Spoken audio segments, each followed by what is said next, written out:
बोलो ऐसे इतना बड़े आदमी थे जो मुझे ऐसे बुरी तरह हालत की है मेरी, जो मैं देख नहीं सकता।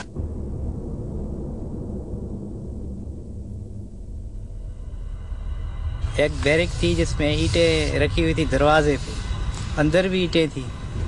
हमारे को जो भी है कि मिली थी कि भाई ये हटाओ यहाँ से और क्लियर करो रास्ता, के लोग तो देखने में दिक्कत होती है। मैंने जब वहाँ से हटाई थी तो फिर मुझे आवाज़ ऐसी आई तो भाई इसको ना हटाओ।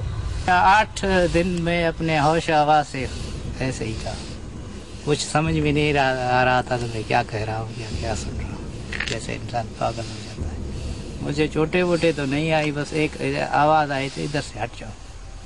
वहीं जब भी मैं जाता हूँ तो उस बैरक में मुश्किल से मेरी वो जाने को दिल नहीं कहता, वापस आ जाता हूँ। वैसे बाहर से जाता हूँ।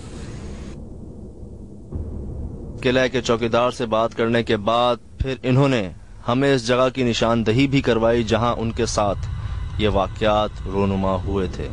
मैं यहाँ आया था तो इसमें ईंटें रखी हुई थी, यहाँ से कुछ ईंटें हटाई, फिर उधर से और ईंटें थी वो हटा के जब अंदर की तरफ आया एक चूल्हा बना हुआ है, वहाँ से आया तो आवाज़ आई कि भैया आप यहाँ से हट जाए।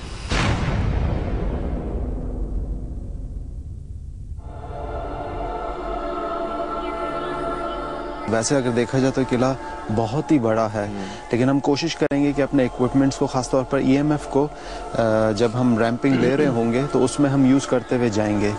अगर उसमें कुछ क्लूज हमें मिल जाते हैं तो इट्स अ गुड थिंग। अगर नहीं भी मिलते, लेकिन वो जो स्पॉट्स हैं उन पर जाके हम ठहर के वहाँ पे टाइम ज़रूर स्पेंड करना है। चलो इस किले को इन्वेस्टिगेट करते हैं।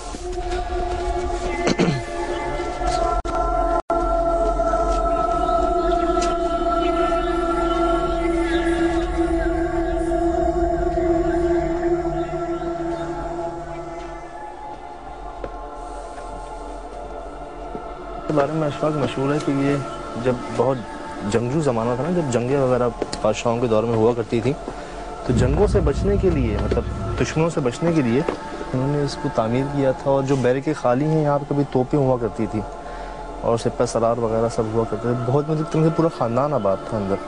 उनकी ट्रेनिंग, उनका खाना, उनकी सारी चीज़ की आज भी बाकियात बाकी हैं।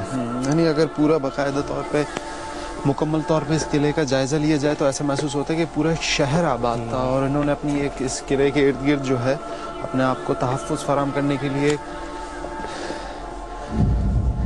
किला जो हम आगे बढ़ रहे हैं, इससे अंदाज़ा हो रहा है कि जैसे बाकायदा तौर पे ये चीज़ वाज़ेह आ रही है कि पहाड़ी पे तामीर की हुई एक चीज़ है और अपने तहफ़्फ़ुज़ के लिए इन्होंने इस किले को बनाया है।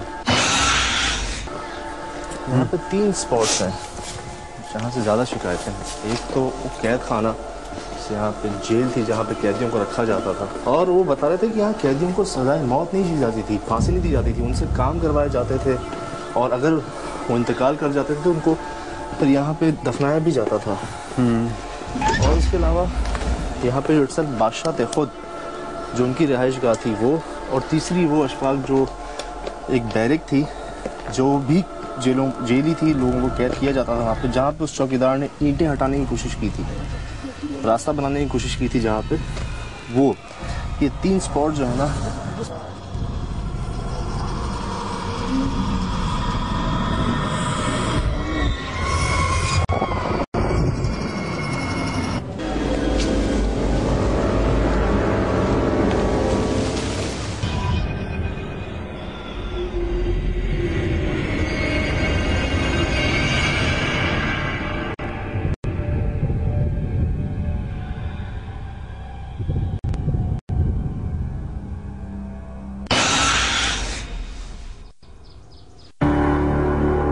इन्वेस्टिगेशन के दौरान अचानक उस बिल्ली का इस तरह से आना जरा डाउटफुल था, क्योंकि आम तौर पर बिल्लियां ऐसा करती नहीं हैं।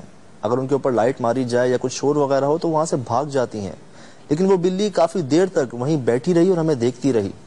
और जब हमने उस चौकीदार से बात की थी तो उसने हमें बताया था कि इस किले के अंदर कोई जानवर आता नहीं है, और वो बिल्ली हमारे साथ उस किले के बिल्कुल टॉप पर थी। और अक्सर लोग ये भी कहते हैं कि ये मखलूक, ये जो चीजें हैं, ये जानवर के रूप में भी सामने आती हैं। जब हम रात को कोट डीजी फोर्ट पे इन्वेस्टिगेशन के लिए पहुंचे तो जूं हम आगे बढ़ रहे थे तो कुछ देर बाद हमने ये महसूस किया कि एक बिल्ली जो है हमारे साथ मुसलसल चलती हुई आ रही है। जब हमने अपना कैमरा उस पर प्लेस किया कि हम उसकी रिकॉर्डिंग ले सकें तो सबसे ज्यादा इंटरेस्टिंग चीज जो हमारे सामने आई कि जितनी देर वो बिल्ली हमारे सामने रही उसके आंखों का रंग मुख्तलिफ रंगों में बदल रहा था। तो ये एक अजीब सी और एक मुख्तलिफ नौइयत की चीज हमारे सामने आई।